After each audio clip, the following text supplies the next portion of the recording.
Communities structure life with things to do, places to go, and people to see. But what structures our communities? What drives visible change? And how can we participate more directly in that change? Housing and the domestic are themes within artworks that begin to offer responses to these very questions.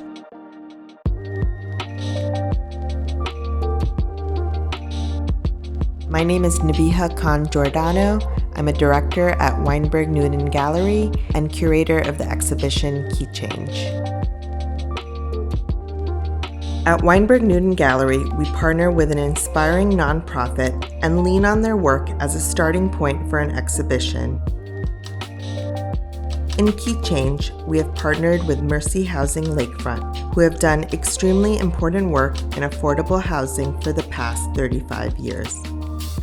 The organization creates stable, vibrant, and healthy communities by developing, financing, and operating affordable, program-enriched housing for families, seniors, and people with special needs who lack the economic resources to access quality, safe housing opportunities.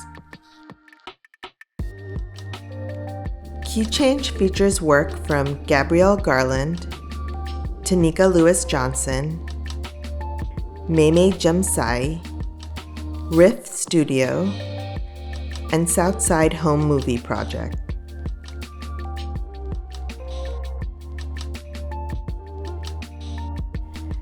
Key Change presents housing as an emotional, speculative, and even legal experience through artworks that address historical housing practices and propose alternative ways of living in Chicago.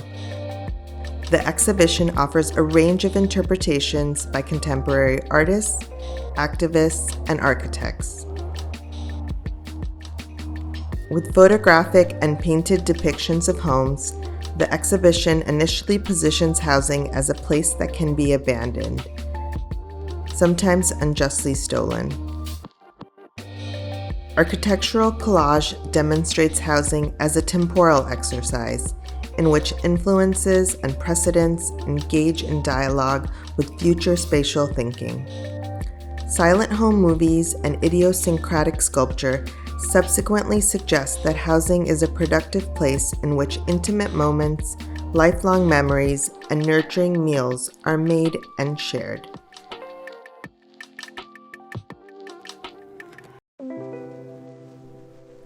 Tanika Lewis Johnson's street-level photographs are one element in an ensemble that combine to tell stories of abusive housing practices which pervaded neighborhoods in Chicago's South and West Sides, specifically targeting residents in historically Black communities. He did a good sales pitch. I remember that. But I like the house. Through archival sound, sculptural landmarkers, and data-driven maps, in addition to large-scale images, Inequity for Sale renews a demand to repair the purchases of unjust land sale contracts by presenting individual contract addresses and personal testimonies from those affected by this criminal practice. Gabrielle Garland's paintings of boarded up and abandoned homes present visions of structures that appear to be both still and animated. Warped forms distort home exterior into yard, into street, into sky, all the while aestheticizing structures that are so ubiquitous in Chicago they tend to be overlooked.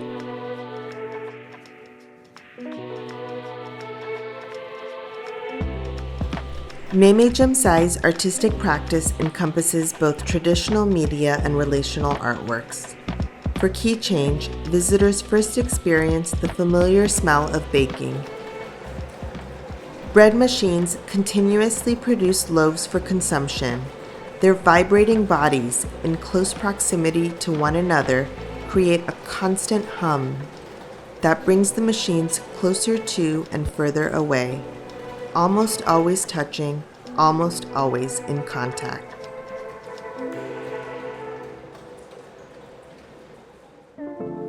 Southside Home Movie Project screens a compilation of silent film footage depicting moments of domestic life and celebration, offering insight into the lives of others, from everyday activities to major life events.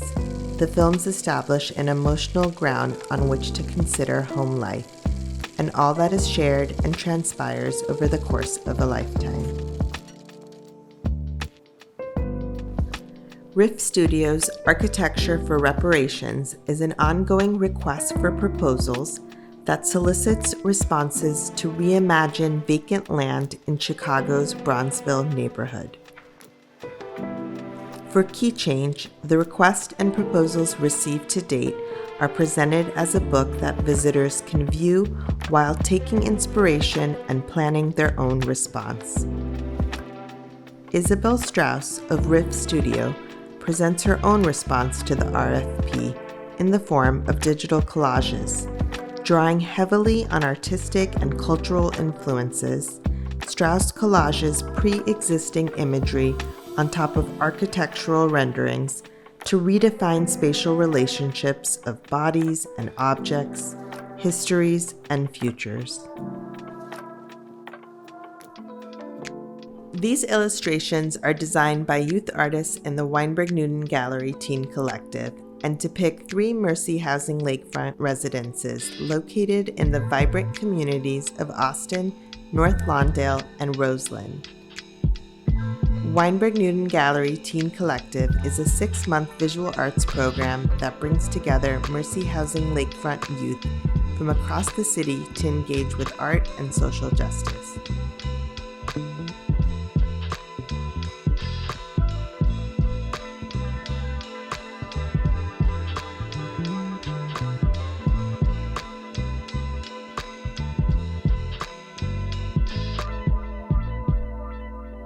The work in Key Change is both representational in the sense of depiction, but also representational in a political sense. There is an energy to revisit and reclaim historical housing narratives in Chicago.